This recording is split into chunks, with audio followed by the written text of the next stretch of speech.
Bongo पेड़ की डाल पर बैठा नारियल पर डंडा बजा रहा था। टोटो उल्टा लटक कर केला खा रहा था। बोंगो बोला, बोर हो गया हूँ। टोटो चिल्लाया, कुछ पागलपन करते हैं। बोंगो ने पुराने बर्तन और बांस की लकड़ी देखी। चलो म्यूजिक बनाते हैं। और इसी तरह डीजे केला का जन्म हुआ।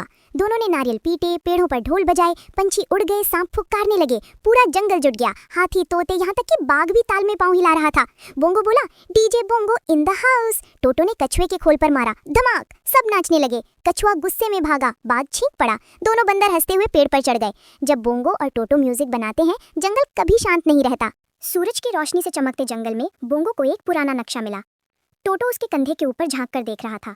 बोंगो चिल्लाया, खजाना, हम अमीर हो गए। टोटो बोला, या फिर जाल है, पर चलो कोशिश करते हैं। दोनों बंदर झूलियों और चट्टानों के बीच झूलते हुए आगे बढ़े।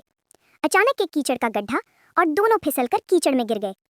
फिर एक डगमगाते रस्सी के पुल पर पहुंचे, कांपते हुए पार किया। अंत में उन्हें छोटा वुडन चेस्ट मिला और वो भरा हुआ था केलों से। बोंगो और टोटो हंसते हुए बैठ गए और केलों का आनंद लिया। जंगल में साहसिक रोमांच हमेशा हंसी और खुशी लाता है। जंगल की दोपहर थी। बोंगो और टोटो पेड़ के नीचे ऊब रहे थे। अचानक टोटो ने कुछ नारियल देखे और बोंगो के दिमाग में शरारती आइडिया आया। चलो जंगल रॉकेट बनाते हैं। दोनों ने नारियल बांधकर बांस की लकड़ी में पंख लगाए। टोटो बोला, ये सुरक्षित है ना? बोंगो मुस्कुराया, शायद। फिर बोंगो ने एक जुगनू से चिंगारी जलाई। धड़ाम, नारियल रॉकेट आसमान में उड़ गया। दोनों बंदर चीखते और लटकते हुए। कुछ ही देर में वे केले के पेड़ से टकराए और गिरे, केले चारों ओर। टोटो हंसा, कम से कम लैंडिंग नरम थी। बोंगो बोला, अगली बार तरबूज से बनाते हैं। और जंगल गूंज उठा उनकी हंसी से। जंगल में आज कुछ खास था। तोता माइक लेकर बोला, आज है जंगल टैलेंट शो। सभी जानवर खुश हो गए। बोंगो बोला, टोटो, हम भी भाग लेंगे। टोटो बोला, लेकिन हमारा टैलेंट क्या है? बोंगो ने केले उछालने की कोशिश की, धप, सिर पे गिरे। टोटो ने गाना गाया, सारे पक्षी उड़ गए। फिर उन्हें नारियल के ड्रम दिखे। दोनों ने मिलकर बजाना शुरू किया, धप धप धम, पूरा जंगल झूम उठा। अचानक टोटो फिसलकर पत्तों में गिरा। सब हंस पड़े। फिर भी उन्होंने बजाना नहीं रोका। अंत में सब ने तालियां बजाईं। बोंगो बोला, हम जीते नहीं, पर सबसे ज्यादा मजा हमने ही किया। जंगल की गहराई में बोंगो और टोटो ने एक फंसे चूजे को देखा। बोंगो ने जल्दबाजी में खुद को एक दरार में फंसा लिया।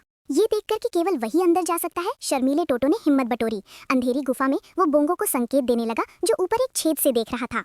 टोटो ने सांप का अभिनय किया और रोशनी रोकने के लिए हाथ हिलाए। भ्रमित होने के बाद बोंगो ने आखिरकार समझा और रोशनी के रास्ते बदल दिए, जिससे टोटो सुरक्षित चूजे तक पहुंच गया। बाहर एक हीरो के रूप में टोटो ने बोंगो की शर्ट को अपने कंधों पर गर्व से सजाया, जबकि बोंगो ने टोटो की पत्ती वाली टोपी पहन ली। चुप्पी में पाई गई दोस्ती का एक मूक जश्न। बजंगल की सुनहरी धूप में एक नारियल ने शुरू की दोस्तों की जंग। बोंगो अपनी केले वाली पोशाक में पेड़ों पर जोरदार छलांग लगा रहा था। टोटो अपनी पत्ती वाली टोपी में लताओं पर बंदर की तरह तेजी से चढ़ रहा था। उनकी ये दौड़ एक जर्जर पुल पर रुक गई, जहां एक टूटी पट्टी ने बोंगो को गिरने के कगार पर ला दिया। लेकिन टोटो ने हिम्मत दिखाई और अपनी पत्ती वाली टोपी से एक बेल पकड़कर बोंगो को बचा लिया। अब प्रतिस्पर्धा खत्म हो चुकी थी। साथ मिलकर उन्होंने नारियल को तोड़ा और सुनहरी शाम की रोशनी में मीठा पानी पिया। ये नारियल के बारे में नहीं, बल्कि साझी की गई उस जंगली मस्ती के बारे में था, जिसने उनकी दोस्ती को और मजबूत कर दिया। एक दिन जंगल में बोंगो और टोटो खेल रहे थे। तभी बोंगो ने आसमान में एक बड़ा रंग बिरंगा गुब्बारा देखा। टोटो, देखो, ये तो खजाने का गुब्बारा होगा। बोंगो उत्साहित होकर बोला। टोटो ने आंखें बड़ी करके कहा, शायद किसी का खिलौना है, लेकिन चलो देखते हैं। दोनों बंदर जंगल में उछलते कूदते गुब्बारे का पीछा करने लगे। गुब्बारा कभी ऊंचा उड़ता, कभी नीचे आता और दोनों हंसते हुए उसके पीछे भागते। अंत में गुब्बारा एक पेड़ पर फंस गया। टोटो ने चढ़कर उसे उतारा और नोट पढ़ा, ये गुब्बारा खुशी लाता है। बोंगो और टोटो हंसते हुए जंगल में घूमे और सबको खुशियां बांटी। जंगल की सुबह शांत थी। तभी बोंगो और टोटो के बीच ये तय करने को लेकर बहस शुरू हुई कि जंगल का सबसे बहादुर बंदर कौन है। बोंगो जोश में बोला, मैं सबसे तेज हूँ। टोटो शर्मीला होते हुए भी बोला, और मैं सबसे समझदार। दोनों ने अपनी अपनी ताकत दिखाने की चुनौती ले ली। कभी पेड़ों पर कूदना, कभी झूलती बेल पर लटकना। दोनों पूरी कोशिश करते रहे, पर प्रत्येक कोशिश में कभी बोंगो फिसलता, कभी टोटो हंसी में गिर पड़ता। आखिर में दोनों थककर हंस पड़े। बोंगो ने कहा, हम दोनों ही सबसे अच्छे हैं। टोटो मुस्कुराया, हाँ, बहादुरी मुकाबले में नहीं, दोस्ती में होती है।